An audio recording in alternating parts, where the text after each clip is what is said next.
Okay, thank you so much guys. Karibuni sana, hongereni sana kwa kuweza kujoin, kwa kuweza kuja kutusikiliza. Na najua unashangaa hichi ni kitu gani, lakini hii ni virtual product launch na mimi ninayeongea hapa, majina yangu naitwa Wilbard Malia, na takriban miaka 10 sasa nimekuwa nikifanya kazi na kampuni ambayo ipo katika industry ya afya, kampuni ambayo inatengeneza bidhaa nzuri sana za afya na muonekano, na imewasaidia watu wengi sana kuweza kuchange afya yao in general. Mimi sitaongelea sana upande wa biashara imenipa kitu gani, lakini leo tuko hapa kwa sababu tunataka kuongelea upande wa bidhaa, na sio bidhaa tu, tunaenda kuongelea upande wa afya. Na hii area ya afya ni sehemu ambapo tutajifunza vitu vingi sana. Kwa hiyo mimi nikuombe na nikupongeze kwa kuweza kuja hapa, hongera sana, lakini pia nikuombe ukae mpaka mwisho. Usiondoke, usitoke katikati ya hii meeting, usitoke katikati ya hii live. Make sure unakaa mpaka mwisho, na uhakika nitachukua kama dakika 30 tu ili kuweza kuanza na kuweza kuelezea kila kitu. So hongera sana kwa kuja na karibu sana. Kila Ijumaa tutakuwa tunafanya saa 2 kamili. Kila Ijumaa tutakuwa tunafanya virtual product launch, na tuna line up ya bidhaa nyingi nyingi sana, okay? Na ni bidhaa kutoka kampuni kubwa sana ya Kimarekani inaitwa Forever Living Products. So nitaenda kuanza. So kama nilivyojitambulisha mwanzo, majina yangu kamili naitwa Wilbard Patrice Malia. Mimi nimezaliwa Arusha, nimekulia kidogo Arusha, lakini sasa hivi naishi Dar es Salaam, lakini pia ni mjasiriamali. Nilipata elimu yangu kutoka Chuo Kikuu cha Dar es Salaam, na nilisoma masomo ya PR, Public Relations and Advertising, okay? Mambo ya PR, Public Relations pamoja na Advertising. Lakini wakati niko chuo nilikuwa kati ya kijana ambao nilikuwa natafuta maisha mazuri, nilikuwa nataka kuishi maisha mazuri, nilikuwa nataka kutengeneza kipato kizuri, lakini nilikuwa sijui nitavifanyaje hivi. So katika kutafuta nikakutana na rafiki yangu akaniintroduce mfumo wa biashara ambao kusema kweli umenibadilishia vitu vingi sana kwenye maisha yangu. Nimeweza kutransform afya yangu, nimeweza kutransform kipato, lakini pia perception na mindset yangu imebadilika kabisa. Nilikutana na kampuni inaitwa Forever Living Products, na ni kampuni ya Kimarekani ambayo inatengeneza bidhaa za afya pamoja na muonekano, na nimeshuhudia zaidi ya miaka 45 kwenda 47 sasa hivi. Kampuni hii imekuwa kimataifa, imeendeshwa kwa kuweza kuhakikisha kuna njia sahihi za kumsaidia mtu kuweza kuwa na afya bora, na ni kampuni ambayo inajulikana kimataifa, zaidi ya nchi 160 duniani. Bidhaa unazoziona hapa chache mbele yako, lakini hizi ni bidhaa ambazo zipo zaidi ya nchi mataifa 160 duniani. Ni kampuni ya Kimarekani ambayo inaendeshwa na familia, sio kwamba inaendeshwa na watu binafsi, na ni kampuni inayomilikiwa na watu binafsi, niseme hivyo. Ni kampuni ambayo tayari imejikita kwenye kutengeneza bidhaa za afya na muonekano. So mtu ambaye amekualika hapa, ule labda umekutana na hii live kwenye TikTok, then uko hapa kwa sababu unakuja kujifunza namna gani unaweza kujenga afya. Especially leo tutafocus na afya ya tendo la ndoa kwa wanaume. So karibu sana. So kampuni ya Kimarekani iko toka mwaka 1978, lakini pia inaoperate zaidi ya nchi 167 duniani kwa sasa, na ipo katika industry ya wellness, afya na muonekano. Sasa tukiongelea upande wa afya, leo nitagusa sehemu muhimu sana kwenye upande wa afya. Sehemu ya kwanza ambayo nitagusa itakuwa ni sehemu ya afya ya tendo la ndoa kwa wanaume. Nao kabla hatujaenda sehemu yoyote, wengi tunafahamu huko nje kuna changamoto nyingi sana za kiafya. Sasa hivi lifestyle tunayoishi siku hizi inatupelekea tunakuwa na changamoto nyingi sana kiafya. Lifestyle tunayoishi siku hizi inatufanya tunashindwa kuishi maisha sahihi ambayo tulikuwa tunatakiwa tuishi siku zote. Maisha siku hizi tunayoishi, hatuli vizuri, hatufanyi mazoezi kwa wingi, lakini pia tupati muda mzuri wa kupumzika. Hata vyakula tunavyokula havitupi vile virutubisho sahihi ambavyo sisi tunahitaji. So ni wakati sahihi wa kwenda kutafuta njia ya kwenda kuziba lile gap la virutubisho vya chakula, gap la lishe ambalo tunalipata kila siku. Unaweza ukasema mimi napata chakula kizuri sana, mimi nakula vizuri sana, lakini ukiangalia takwimu zinavyoonyesha 80% ya 70 mpaka 80% ya watu tunavyokula vyakula vyetu vya kila siku, tunakula only 20% ya vyakula ambavyo miili yetu inahitaji. 20% ndo wanakula 80% ya vyakula ambao miili yetu inahitaji. Sasa jiulize kila siku, wanasema unachokila, yani mwili wako ulivyo ndo chakula ni matokeo ya chakula unachokula. Na tukiangalia kuanzia tukiwa wadogo, tunalishwa, tunakula vyakula vya kawaida vya kila siku, na ni ajabu na ni hatari sana sasa hivi ukija huko mtaani ukiangalia lifestyle ya watu ambao wanaishi, yani ni kitu ambacho kinasikitisha kusema kweli. Kuna watu wengi sana ambao sasa hivi wanapata changamoto za kiafya just kwa sababu tu hawaja take care afya yao, hawajala vizuri, hawajahakikisha watakuwa na afya bora. Wanaishi lifestyle ambayo kusema kweli kwa namna moja au nyingine sio lifestyle ambayo tunahitaji kuishi kila siku, lakini kutokana na maisha ambayo tunayo kila siku, kutokana na lifestyle ambayo tunaishi kila siku, inatupelekea sisi tunashindwa kuishi ile lifestyle ambayo kuishi maisha marefu zaidi. Sasa ni muhimu sana kwa sasa hivi ukafahamu umuhimu wa utumiaji wa virutubisho, na leo tunaenda kuongelea kuhusiana na afya ya tendo la ndoa kwa wanaume. Kwa nini? Ni janga kubwa sana sasa hivi. Wanaume wengi ukiangalia sasa hivi wanasumbuliwa sana, cha kwanza na afya ya tendo la ndoa. Tunaongelea swala la nguvu za kiume, na dunia nzima inafahamu kwamba ni janga, sio la Watanzania tu, sio la Waafrika, lakini ni janga la dunia nzima. Siku hizi ukiangalia wanaume, performance imepungua sana. Siku hizi ukiangalia wanaume hawawezi kufanya tendo kwa muda mrefu. Siku hizi wanaume wengine wamepunguza hamu ya tendo la ndoa. Siku hizi mwanaume hawezi kufanya tendo mara tunasema bao la kwanza, la pili, la tatu, ukifanya lile goli la kwanza unashindwa kabisa kuendelea na tendo mpaka maybe masaa mengi yapite au kesho yake. Hizo zote ni changamoto ambazo wanaume wengi wanazipitia siku hizi. Siku hizi wanaume hatuna nguvu. Nikiongelea nguvu simaanishi nguvu ya tendo tu, namaanisha nguvu hata sisi wenyewe physically. Hatuko na physique nzuri siku hizi. Ukiangalia tuko lele mama mara nyingi. Tunapata magonjwa ya hapa na pale, ni rahisi sana kupata infections za hapa na pale kwa sababu kinga ya mwili haipo vizuri. Tukiangalia siku hizi wanaume wengi hatufanyi mazoezi kama inavyotakiwa, kwa hiyo ndo maana miili yetu tunashindwa kuwa na miili ambayo inatakiwa. Mwanaume ameumbwa kuwa masculine, lakini siku hizi tukiangalia wanaume wengi maybe hawako that way, labda hawako masculine, lakini maybe wengi wameongezeka uzito kwa kupitiliza. Yani hawana muscles nyingi, lakini wana mafuta mengi katika miili yao, na hiyo yote inapelekea kuleta changamoto nyingine nyingi sana ambazo hata leo sitaziongelea hapa, including changamoto za afya ya moyo. Tunaongelea pressure, tunaongelea changamoto nyingine nyingi sana ambazo watu wengi wanakutana nazo huko nje. So leo tunavyokuja hapa, naenda kushare na wewe vitu ambavyo ni sababu gani tunapitia hizo changamoto. Cha pili, namna gani tunaweza tukaziepuka hizi changamoto. Namba moja ni chakula.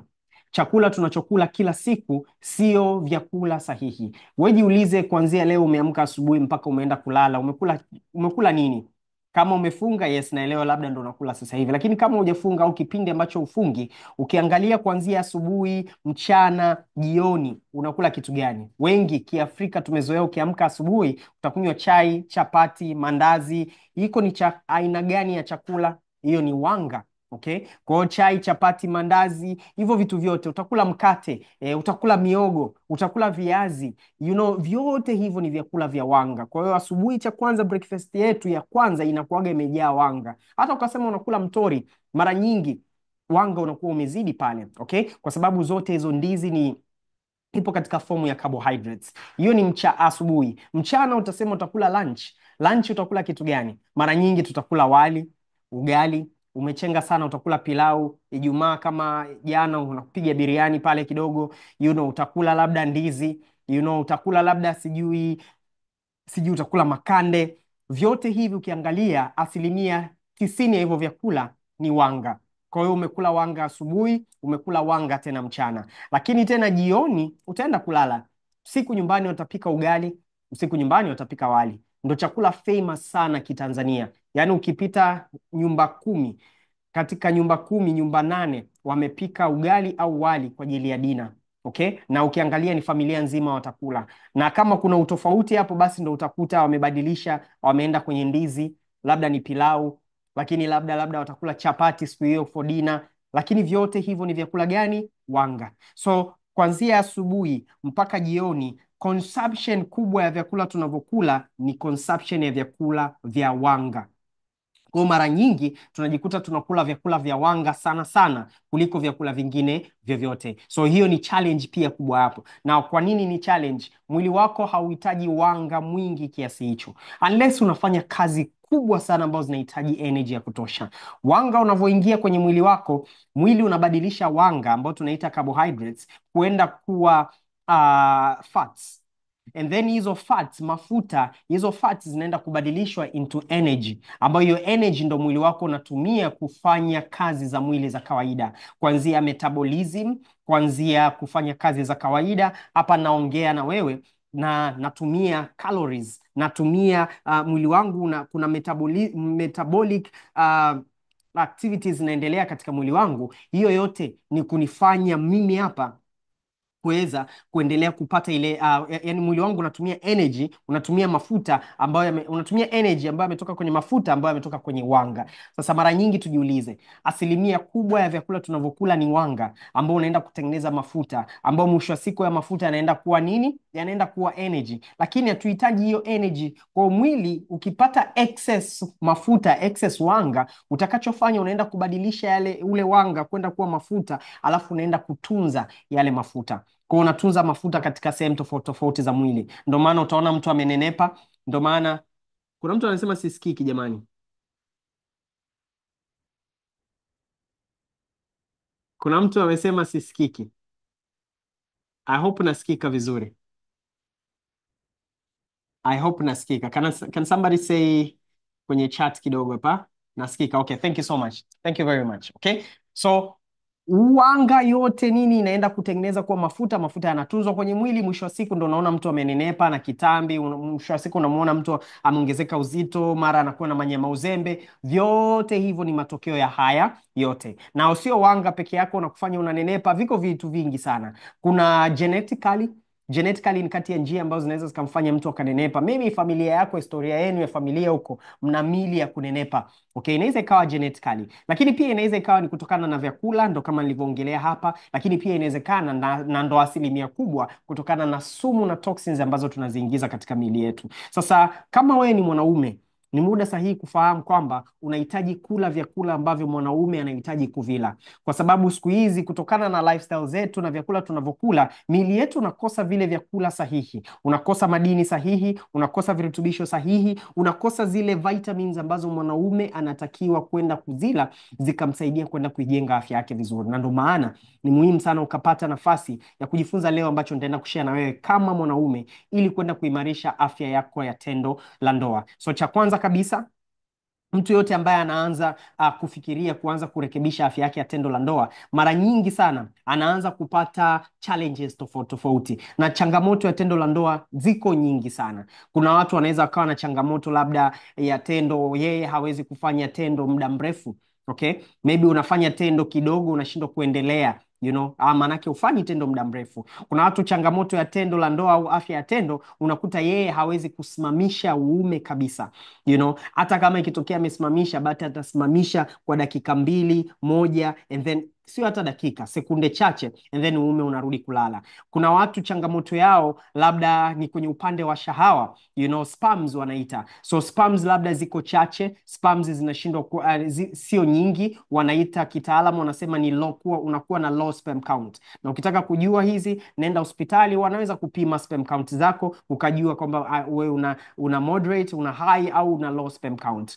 Lakini pia kuna watu changamoto yao ya tendo labda hawana nguvu, anachoka haraka wakati wa tendo, anachoka haraka, hawezi kufanya tendo muda mrefu hivyo. Wengine unakuta labda generally tu yeye anakuwa ana ejaculate, tunaita premature ejaculation, ana ejaculate mapema wakati wa tendo. Hiyo unakuta akiingiza tu, yuko na mwenza wake, ile akiingiza tu hata sekunde 5 hazifiki, anakuwa amesha ejaculate na hawezi tena kuendelea na tendo. Hizi zote ni accumulations za changamoto tofauti tofauti. Wengine wana changamoto za testicles. Zote hizi sio magonjwa ambayo yanaambukizwa.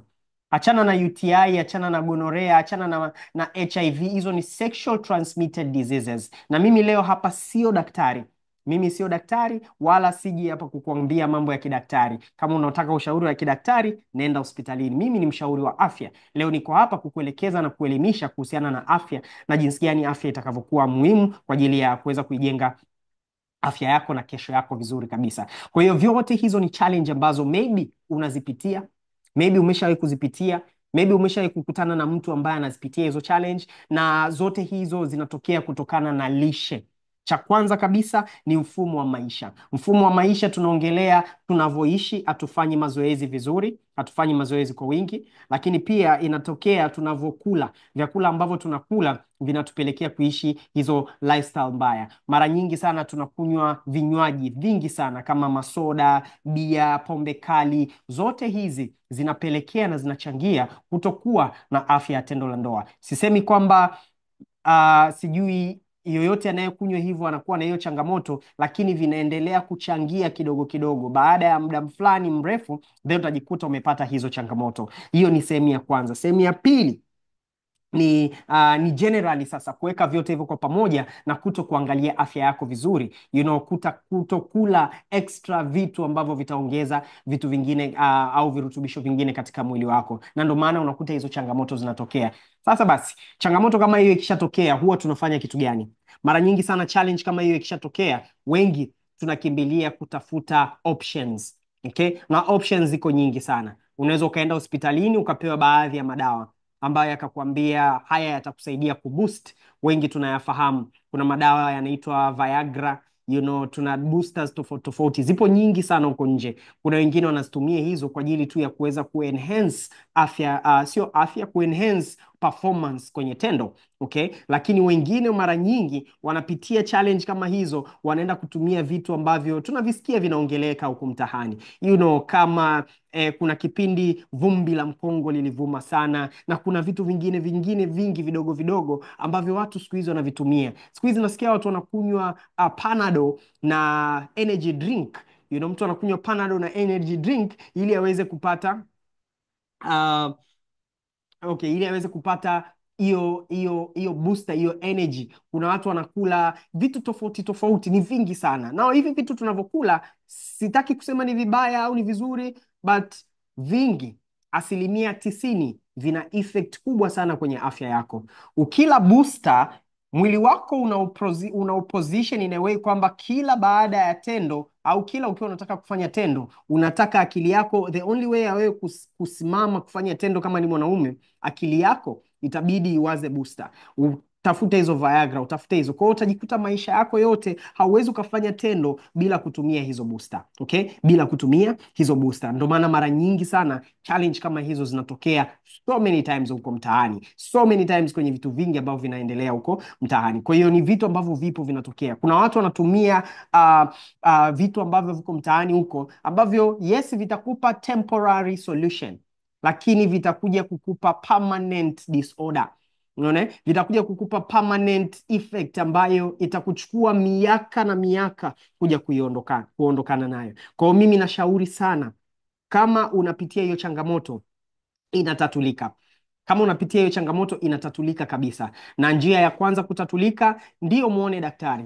Nenda hospitali, angalia, chunguza kwa daktari wako, mwambie mimi tatizo langu ni hivi na hivi na hivi. Yes, anaweza akakupa dawa. Ndio, anaweza akakupa dawa, lakini tunafahamu sio kila dawa huwezi kula maisha yako yote dawa, na hutaki kula dawa maisha yako yote. Kama ukishajisemea mimi ni mtu wa kula dawa maisha yangu yote, then that is wrong. Lakini chakula tunakula siku zote. Namba 1, hospitali. Namba 2 ni wewe kwanza kuimprove afya yako. Kula vyakula sahihi, kula matunda, kula vyakula ambavyo vinaendana na yale mahitaji ya kiume. Kula vyakula vya protein, vyakula hizi nuts hizi zinaongeza pia libido. Kula matunda na vitu ambavyo vinaongeza libido, hamu ya tendo la ndoa. Hata ukienda Google pale ukagoogle vyakula ambavyo vinaongeza libido, vitakuja vingi sana. Lakini kingine cha tatu, hakikisha unakuwa active, unafanya mazoezi kwa wingi. Hakikisha unakuwa active,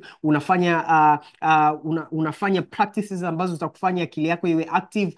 Kunywa maji ya kutosha. Hakikisha unakuwa active, your mind inafanya mazoezi ya kutosha na vitu kama hivyo. Lakini pia cha muhimu kuliko vyote ni kutumia supplementation, mbadala au kuongezea kwenye vile vyakula ambavyo unavikosa kila siku. Na leo nina package hapa mbele ambazo zitakusaidia wewe mwanaume kuweza kuijenga afya yako vizuri kabisa. Kama unanisikiliza, this is the right time ya kunisikiliza kwa makini sana. Sasa kama unaipata hii session ukiwa TikTok, then nitavielezea. Ukihitaji, kwenye bio yangu pale kuna link, utaiclick and then itakuleta WhatsApp, nitakupatia maelezo vizuri kabisa jinsi gani unaweza kuzipata hizi bidhaa. Kama unasikiliza kupitia Zoom, maana yake aliyekualika hapa amekualika yeye ndo atakuwa mtu ambaye atakuhudumia hizi bidhaa zetu na jinsi gani zinafanya kazi. So cha kwanza kabisa tunatakiwa tuanze kitu cha muhimu kuliko vyote. Cha kwanza tunatakiwa tuanze kusafisha sumu ambazo zipo katika miili yetu. Tunakula vyakula vingi sana vichafu, tunakula vitu vingi sana ambavyo miili yetu havihitaji. Kwa hiyo namba moja, unahitaji kufanya cleansing and detox. Unabidi usafishe uchafu na sumu ambazo zipo katika miili yako. Then hizo sumu tunazisafishaje? Mwili una defense mechanism yake. Mwili una njia yake ya kutengeneza na kuondoa sumu mwilini. Kuondoa sumu mwilini actually. Kwa hiyo unaondoa baadhi ya sumu, lakini kuna sumu haziondoleki na mwili. Kuna sumu mwili hawezi kuziondoa. Kuna sumu haziwezi kutoka na maji. Kuna sumu zinahitaji hizo chemical compound ziweze kuvunjwa vunjwa vizuri. Nao ni ngumu sana kutafuta kitu ambacho kitakusaidia kufanya hivyo. Na kwa miaka mingi sana kampuni yetu zaidi ya miaka 40 imekuwa ikifanya research na development ya mmea mmoja mkubwa duniani unaitwa aloe vera. Aloe vera ni kati ya mmea wenye virutubisho vingi sana kiafya. Cha kwanza, utakusaidia sana kwenda kutatua na kuondoa kubreak zile bondi ndogo ndogo za sumu, lakini pia utakusaidia kwenda kucleanse ule mfumo wa mmeng'enyo wa chakula. Mfumo wako mmeng'enyo wa chakula ukisafishwa vizuri, basi chochote unachokula kitanyonywa vizuri kwenye mwili. Now, nafahamu kuna aloe vera nyingi sana ziko huko mtaani, tunazifahamu. Kuna aloe vera nyingi, maybe hata wewe nyumbani kwako umelima aloe vera, iko pale na unaichemsha unakunywa. The moment umeichemsha tu, imeondoa ubora wake 90%. Okay? Kwa hiyo unajikuta unakunywa kitu ambacho sio sahihi. So kampuni yetu ni ya Marekani, inaitwa Forever Living Products. Wanatengeneza bidhaa nzuri sana ambazo ziko aloe vera, zinatokana na mmea wa aloe vera pamoja na malighafi nyingine tofauti tofauti. Na juisi au bidhaa moja hapo ambayo tunayo ni hii juisi yetu ya aloe vera gel. Hii ni kati ya juisi yetu muhimu sana na bidhaa yetu muhimu sana. Aloe vera gel, kazi yake, ukiinywa hii, imetengenezwa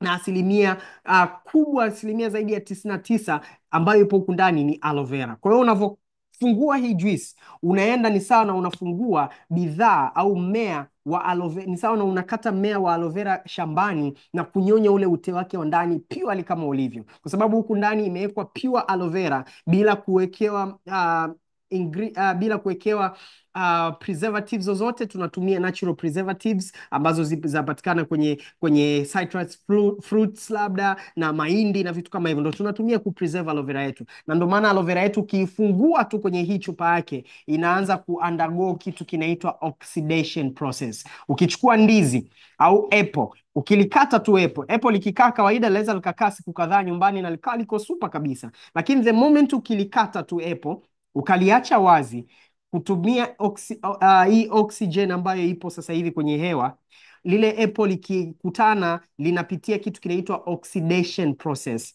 So ile oxidation process laanza kubadilika rangi na vitu kama hivyo, lakini likiwa kawaida liko super kabisa. Na ndio maana apple ukikata unatakiwa kula saa hiyo hiyo. Ndizi ukikata ukiimenya unatakiwa kuila muda huo huo. Ukiacha inakuwa siku moja mbili haifanyi kazi tena kabisa. Sasa aloe vera ina act kama hivyo. Kwa hiyo ukiifungua tu hii chupa, ukiifungua tu hapa, inabidi niinywe within siku kadhaa, unless nimeiweka kwenye friji ili isipitie hiyo oxidation process kwa haraka zaidi. Kwa hiyo maana yake hii ni pure kama mtu aliyokata jani la aloe vera shambani. So kampuni yetu kwa miaka mingi sana, zaidi ya miaka 40 na imejulikana duniani kwa kuhakikisha inatengeneza bidhaa nzuri sana. Sasa hii aloe vera gel ukiinywa, kitakachoenda kutokea, cha kwanza, itaenda kusafisha kuta zako za utumbo. Mara nyingi sana utumbo uko hivi. I hope hapa natoa tu mfano. Huu ni utumbo wako.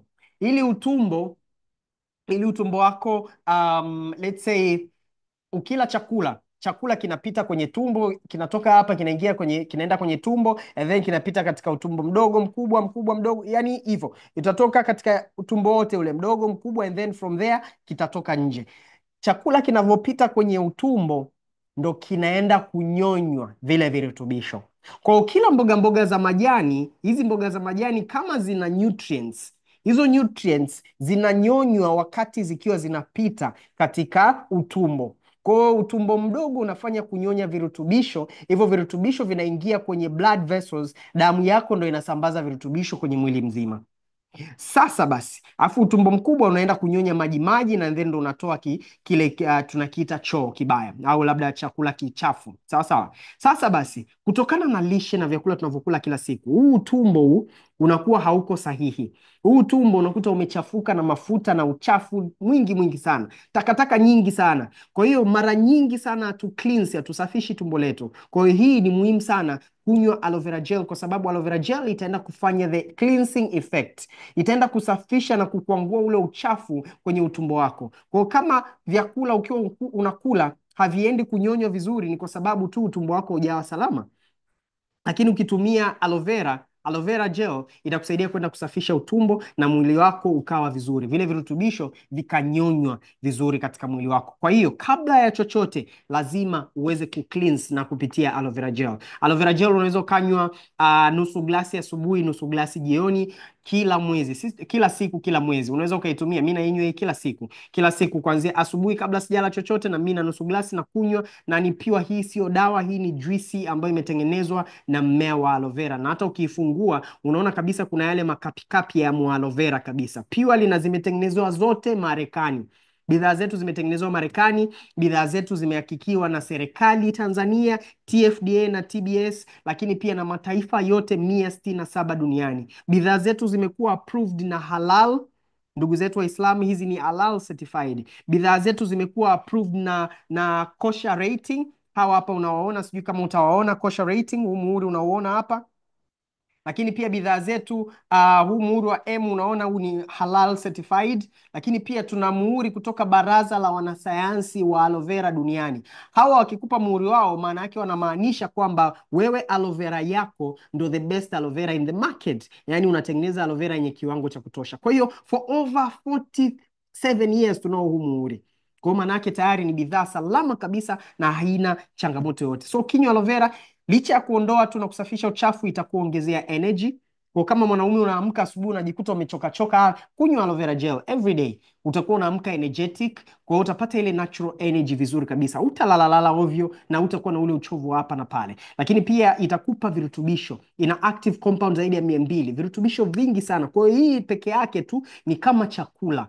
Kwa hiyo kuna watu wengi ambao wanasumbuliwa na constipation, afya wanakosa choo kwa muda mrefu. Hii inasaidia pia. Kwa hiyo ni muhimu kuanza na kucleanse hizo. Okay? Sasa mwanaume, ili performance ikakae vizuri, tunaanza na lishe. Tunajilisha kwanza sisi vizuri. Kwa hiyo kujilisha vizuri ni muhimu sana, na ndio maana tuna supplement hapa mbele. Hizi sio dawa. Hizi sio dawa kabisa, hivi ni virutubisho vya chakula. Sisi hatuuzi dawa. Na supplement ya kwanza kwa mwanaume ambao natamani sana usiache kuitumia, inaitwa Forever Multimaca. Forever Multimaca. Hii Multimaca imetengenezwa na mmea mmoja unaitwa maca root.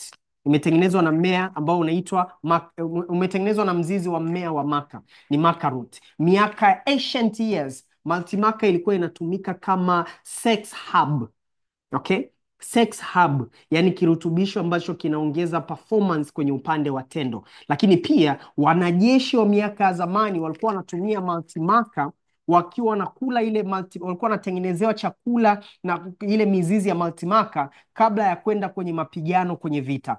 Hiyo ilikuwa inawafanya wanakuwa na energy, wanakuwa na stamina, lakini pia wanaweza kufocus vizuri na wanakuwa na afya muhimu na bora kabisa. Kwa hiyo Multimaca ni kati ya bidhaa yetu muhimu sana. Sasa hii ina virutubisho vingi sana. Ukiangalia hapa imetengenezwa na hiyo maca root, lakini pia ina madini tofauti tofauti ndani yake. Ina madini muhimu ambayo unaweza ukayatumia kuweza kuifanya afya yako ikakaa vizuri, lakini pia ukiitumia Multimaca itakusaidia kwenda kurudisha hamu ya tendo la ndoa. So kama una shida ya libido, hii ni bidhaa mojawapo ya kuitumia. Kwa watu ambao unakuta labda ana changamoto ya tendo, unakuta akifanya tendo dakika moja amemwaga, anashindwa kuendelea tena, ile hamu haiji tena mpaka kesho, au mpaka huyo mwanamke sijui afanyaje aondoke, au vitu kama hivyo vinatokea. Kwa hiyo hii tumia Multimaca, itakusaidia sana kwenda kuifanya afya yako vizuri. Maybe sijui kama kwenye chat huko TikTok mnaniuliza kuhusiana na bei wala nini, siwezi kusoma comment sasa hivi, lakini mwisho kama una swali lolote, click link ambayo ipo katika bio yangu pale, and then utapata maelezo vizuri kabisa.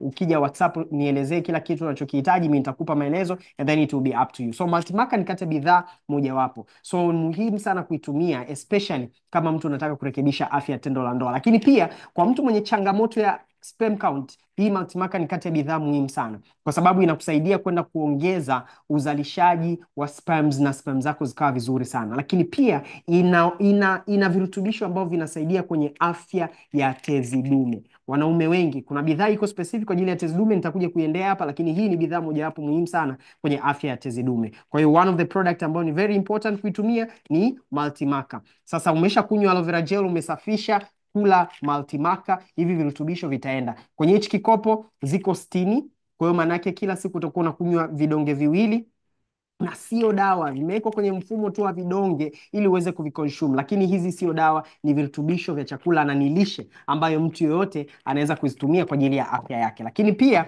tuna bidhaa nyingine inaitwa Vitalize Men.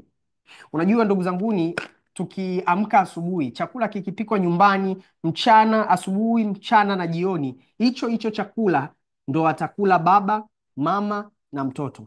Lakini tulivyoumbwa, ukishafika ile puberty, mwanaume au tunaita kubale, mwanaume ana needs za vyakula vya namna gani fulani, na mwanamke ana vyakula vyake specifically. Kwa hiyo lakini kwa sababu Kiafrika tunakulaga tu tunachotaka, tunakula wote kwa pamoja. Kwa hiyo hii ni bidhaa ambayo kampuni wameitengeneza specifically kwa ajili ya kumwangalia mwanaume, na ina madini, ina vitamins za kutosha, ambazo hizi vitamins mtu akizitumia zinajenga afya yake vizuri sana. Ina vitamin C, ina vitamin D, ina vitamin E, ina vitamin B6 ambayo ni very powerful, lakini pia ina madini ya zinc.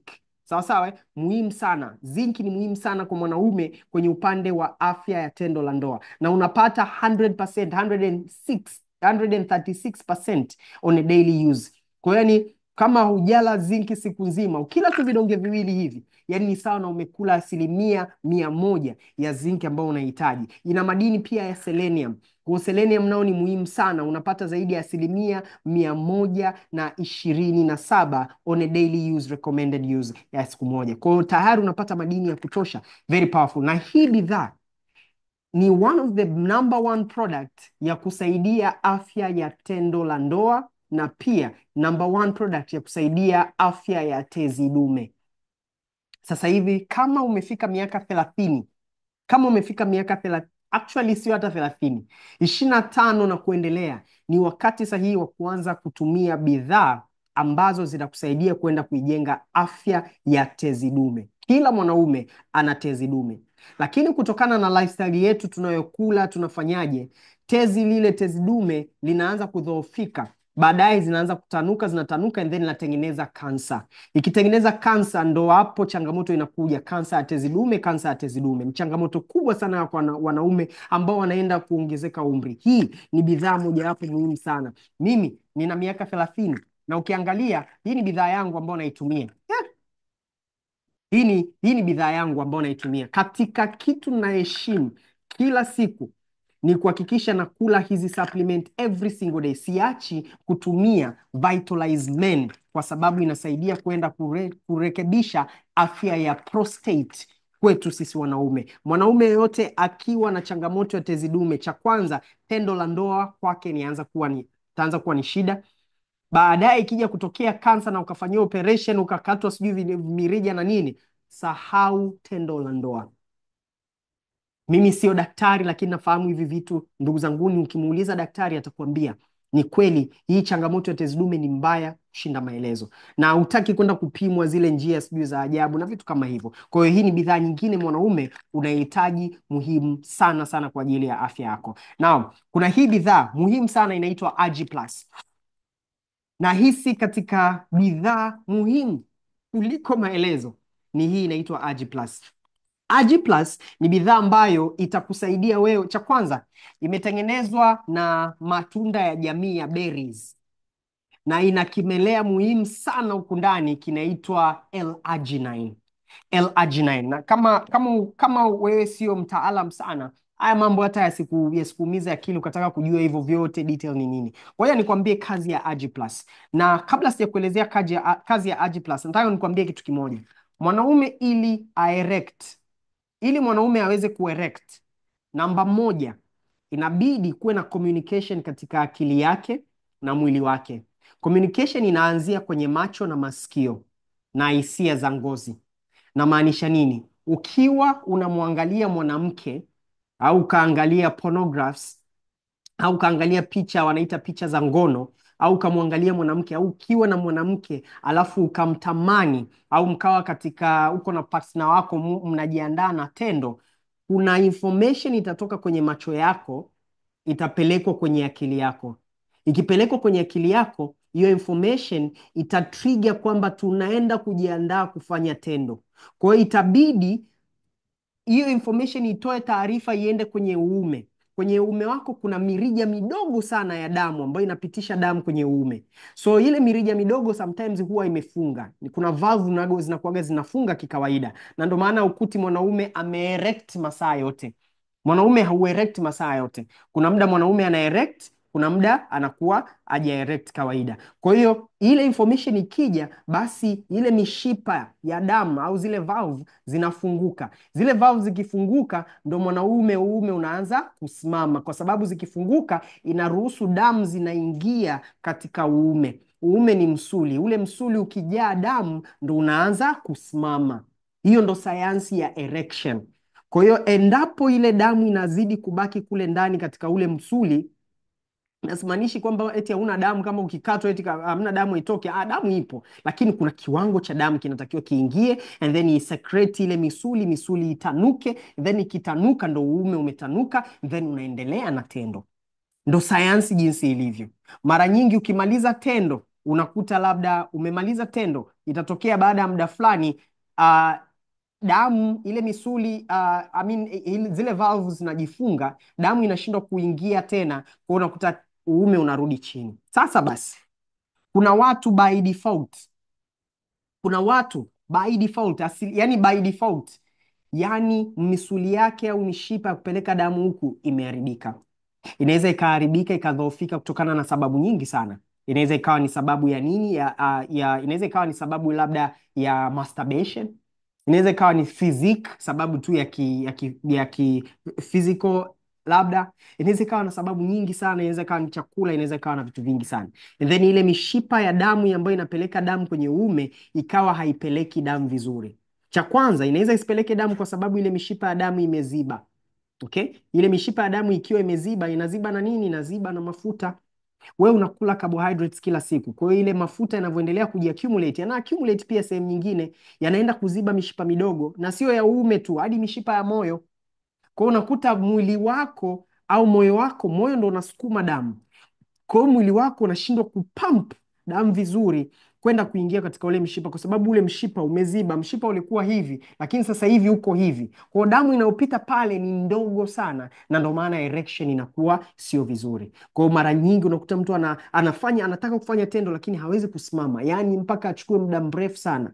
Umeona mtu amekaa na mwanamke ndani, wamekaa masaa, baadaye ndo amekuja kuerect. Kwa hiyo mwili wake na akili yake umefanya kazi sana kupeleka damu katika uume, baadaye ikitoka tu ule uume unalala. Sasa ili ni muhimu kula matunda, na matunda ya aina ya berries yanasaidia sana kutengeneza kitu kimoja, kuleta kitu kimoja kinaitwa nitric oxide katika mwili wako, ambayo inapatikana katika bidhaa yetu ambayo inaitwa Ag Plus. Ag Plus ina kimelea kinaitwa L-arginine. L-arginine, ukiila L-arginine inaenda kukutengenezea mwilini. L-arginine inabadilishwa na mwili kwenye ngozi yako, kwenye mishipa ya damu.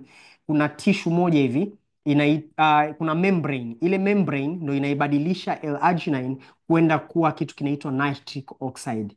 Nitric oxide ni vasodilator, yani ina relax misuli na mishipa. Kwa ukila L-arginine, mshipa wako wa damu kama ulikuwa umekakamaa hivi unashindwa kupitisha damu, utarelax. Ukirelax unatanuka vizuri, basi damu inaweza kuflow vizuri. Kwa moyo ukiwa unasukuma damu kufika kwenye uume na sehemu zote za mwili, then damu inafika vizuri kule. Kwa hiyo ni very powerful, na hii pia ni aina ya protein. Hiyo L-arginine ni aina ya protein. Protein inasaidia na inachangia kwenye muscle building, ndio maana hii Ag Plus wanaitumia wachezaji. Actually Simba kuna kipindi Simba na hii bidhaa pia ilishatumika kwenye kombe la dunia. Kuna timu walitumia hii hapa, sikumbuki ilikuwa ni Morocco, sikumbuki ni timu gani, lakini pia Simba walitumia hii bidhaa yetu katika mazoezi yao. Walinunua packages za kutosha, wakawa nawapa wachezaji kuzitumia. Kama unamfahamu mtu yote Simba atakwambia kabisa, na ni bidhaa ambayo watu wengi, wachezaji, wafanya mazoezi ya athletes wanaitumia. Kama ni mtu ambaye unapenda gym, muhimu sana kutumia Ag Plus, kwa sababu pia inasaidia kwenye easy na early recovery. Kwa hiyo itakusaidia kurecover vizuri, afya yako itakuwa vizuri zaidi, na ni one of the best product. Ag Plus itakusaidia kwenye kusukuma damu ili iweze pita vizuri katika uume, lakini pia itasaidia, kumbuka uume ni msuli, so Ag Plus itakusaidia kwenda kuimarisha uume wako. Hizi bidhaa hazikuzi maumbile, hapana, haziongezi urefu wala nini, na uhitaji kuwa na urefu sijui wa kiasi gani. Hizo ni misconceptions ambazo watu wanakuaga nazo tu, lakini unahitaji kuwa na performance nzuri. So Ag Plus itakuongezea energy, itakupa stamina, itakupa performance ya kutosha, lakini pia itasaidia kwenye afya ya moyo wako uweze kusafirisha damu vizuri katika kila sehemu ya mwili wako. It is a very powerful product. Kwa hiyo hii ni bidhaa namba 3 ambayo nimeiongelea. Bidhaa namba 4 ambayo pia mwanaume unahitaji kuitumia inaitwa Actic C. Actic C. Actic C ni mafuta ya samaki, na hii ni Actic C yetu ni omega 3 fatty acids. Hii ni omega 3. Omega 3 ni muhimu sana kwenye kuondoa bad cholesterol. Bad cholesterol ni mafuta mabaya, malehemu, tunaita lehemu, ni lehemu mbaya.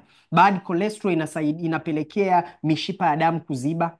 Ukiona mtu anapata stroke, manake ni damu imeshindwa kupeleka oxygen kwenye brain, ndio maana mtu amepata stroke. Kwa hiyo hii inasaidia kwenye kurelax mishipa na kwenda kuyayusha yale mafuta mabaya, na hayo mafuta yapo kila sehemu, sio tu kwenye moyo, sio tu kwenye brain, hadi kwenye uume. Kwa hiyo ukitumia pia Actic C itakusaidia kwenda kuyayusha ile mishipa midogo, na kusaidia sasa Ag Plus ikisukuma damu, moyo ukisukuma damu, Ag Plus imerelax misuli, hii imeenda kuyayusha mafuta pale, njia imekuwa vizuri, then hivi virutubisho vinafikishwa kwenye kila sehemu ya mwili wako, afya yako inakuwa perfect kabisa. So kama ni mwanaume, nikiongelea bidhaa za kuzitumia kurekebisha afya yako ikakaa vizuri, hizi sio za kukosa. Ag Plus sio ya kukosa. Multimaca sio ya kukosa. Ag Plus sio ya kukosa. Actic C sio ya kukosa. Vitalize Men sio ya kukosa kwa ajili ya tezi dume, lakini pia Multimaca muhimu sana, sio ya kukosa. Lakini pia na aloe vera gel muhimu sana, ili isafishe njia, hivi virutubisho viweze kunyonywa vizuri. Lakini kuna bidhaa mbili muhimu sana. Kampuni ya Forever pia inajulikana duniani katika kampuni ambazo zinaongoza kwa kutengeneza bidhaa ambazo zinatokana na malighafi ya nyuki. Bidhaa namba 1 inaitwa Bee Pollen. Hii ni bidhaa ambayo, hizi zote mimi nazitumia jamani. Hizi ni bidhaa zangu ambazo nazitumia. So ukiangalia Actic C, sijui kama hapo utaweza kuona, lakini ukiangalia Actic C ina kama ipo kwenye mfumo wa jeli. Ni mafuta. Nikikitoboa hichi, mafuta yanamwagika kabisa. Kwa hiyo haya ni mafuta kabisa ya samaki aina ya salmon, anchovy na samaki wale muhimu ambao tunawajua wanapatikana katika bahari ya Arctic. Hii ni Bee Pollen. Bee Pollen inasaidia sana kwenye energy na stamina. Katika kirutubisho chenye vitamins nyingi, Bee Pollen ina vitamins nyingi sana. Kwa hiyo itasaidia pia, lakini Bee Pollen inaongeza energy. Unasaidia pia kwenye kuongeza energy. Kwa mwanaume ni nzuri sana. Kwa hiyo unaweza kuongeza. Mimi sometimes labda najua leo na shughuli nyingi sana za kufanya huko mtaani, na kulaga Bee Pollen, nachukua Bee Pollen. Mimi na rafiki yangu huyo mmoja ambaye anatumia hizi bidhaa, yeye ananiambia bro, mi bora nisile Multimaca kwa ajili ya tendo, nikala Bee Pollen. Kwa hiyo kila mtu ana preferences zake, lakini hii ni kati ya very powerful product na sio hata expensive sana. Kwa hiyo ni very good product. Lakini kuna bidhaa moja muhimu sana inaitwa Royal Gel. Hii ni Royal Gel. Royal Gel ni chakula cha malkia wa nyuki. Hii ni ambayo mimi naitumia pia. Okay? Ndio maana nimeifungua. Royal Gel ni chakula cha malkia wa nyuki. Malkia wa nyuki anakula Royal Gel kumpa DNA change, analishwa Royal Gel ili aweze kutaga mayai mengi sana. Kwa mwanaume ambaye anasumbuka kutafuta mtoto, sperms zako haziko sijui sawa, mara mbegu unakuta hazina kichwa, nyingine hazina mkia, zina mikia miwili, vichwa viwili, maana yake nyingine ni immature, maana yake hazipo matured vizuri. Royal Gel inasaidia kwenda kwenye tunaziita nini, kwenye testicles zako, kwenda kuproduce healthy sperms. Very powerful, na ni bidhaa nzuri sana kwa ajili ya afya ya mtu yoyote. Kwa hiyo ni muhimu sana, kama unataka kuzitumia hizi bidhaa, hakikisha unazitumia, zitakusaidia sana. Mi nazitumia hizi zote na nazitumia kama lishe, kwa sababu najua uko mtaani sina namna ya kupata vyakula vyote ambavyo navihitaji. Kwa hiyo lazima nihakikishe na supplementation zangu. Kwa hiyo kama ni mwanaume huko hapa leo, tumia hii, na hizi bidhaa nyingi zinakaa mwezi mzima. Ndani ya mwezi mmoja utaanza kuona changes za kutosha, hata mwezi sio mkubwa. Na hizi bidhaa ulazimishwi kuzitumia kila mwezi, hauzilazimishwi eti kila siku unazitumia. Hapana, unazitumia, unaweza ukazitumia mwezi huu, mwezi ujao ukaacha, ni wewe tu mwenyewe, lakini invest kwenye afya. Mwezi ujao mimi nazitumia kila mwezi, yaani mimi zikiisha na restock, zikiisha na zirestock, kwa sababu sitaki kuzeeka, sitaki kuishi maisha mabaya, sitaki kukosa uwezo wa tendo, sitaki kufanya. Kwa hiyo nazitumia hizi bidhaa vizuri kwa ajili ya afya yangu kila siku. Kwa hiyo ni muhimu sana tukainvest katika afya yetu. Mi nataka nikuambie kitu kimoja, sometimes, mara nyingi tunakuwa wabaili kwenye kuinvest kwenye afya, lakini kuna leo na kesho. Changamoto kubwa ikikutokea kiafya, itakugharimu hela nyingi sana hospitalini, nyingi kushinda unavyofikiria. And then sio tu hela na changamoto ya afya. Kwa mfano kama tezi dume, hicho kitu kikisha kutokea, ukiisha kuwa na challenge ya tezi dume, ukafanyiwa maoperation, ukakatwa sijui vitu gani, ndo basi tena. Kwa nini upoteze wanaume wako just kwa sababu ya ubaili wa bidhaa chache? Kwa ni muhimu sana kuhakikisha tunazitumia hizi bidhaa kuweza kuijenga afya yetu vizuri vizuri kabisa. Um, Okay, kwa hiyo ni muhimu sana kuweza kutumia hizi bidhaa vizuri kabisa. Mimi nichukue nafasi hii kuwapongeza na kuwa congratulate. Hii package yote ina bei tofauti tofauti, siwezi kupiga calculation sasa hivi hapa, lakini kama uko TikTok na unataka kujua bei ya hizi zote, feel free kuclick link ambayo ipo kwenye bio yangu, and then itakuleta WhatsApp, and then utakupata nafasi ya kupata maelezo ya hivi vyote. Nitakuelezea vizuri kabisa, au hata nitakupigia na simu kabisa. Lakini kama uko Zoom na kuna watu hapa ambao wamejoin Zoom, then wasiliana na mtu ambaye amekualika katika hii Zoom kuja kujifunza na kuelewa namna gani hizi bidhaa zinafanya kazi. Atakupa bei na fanya oda yako mapema. Sasa ngoja nikwambie kitu kimoja, ukipewa bei ya hizi bidhaa, make sure unafanya oda mapema, mwezi huu hujaisha, kwa sababu kampuni yetu ni ya Kimarekani na kuna tofauti kati ya dola na vitu kama hivyo. Kwa hiyo dola inapanda na kushuka. Kwa muda mrefu sana tumekuwa tukioperate na kiwango cha chini cha dola. Kwa hiyo kuanzia tarehe moja bei za hizi bidhaa zitabadilika.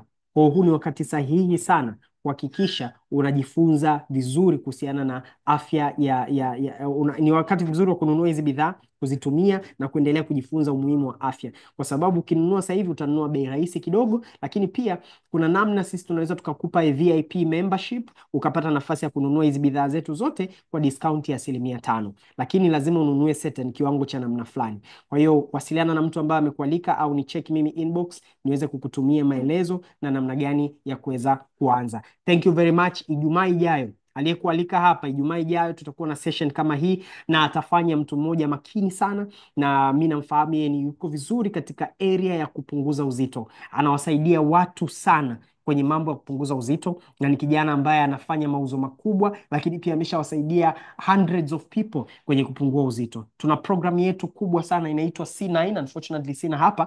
Tuna program kubwa sana inaitwa C9, powerful program, C9 na F15. Atakuja, ataidadafua, ataelezea vizuri kabisa, na atakueleza ni muhimu kwa nini ni wewe uweze ku lose weight vizuri. Anaitwa Venance Munyasa, and don't worry, wiki ijayo Ijumaa time kama hii hapa tutapata chance ya kujifunza na kuelewa kila kitu.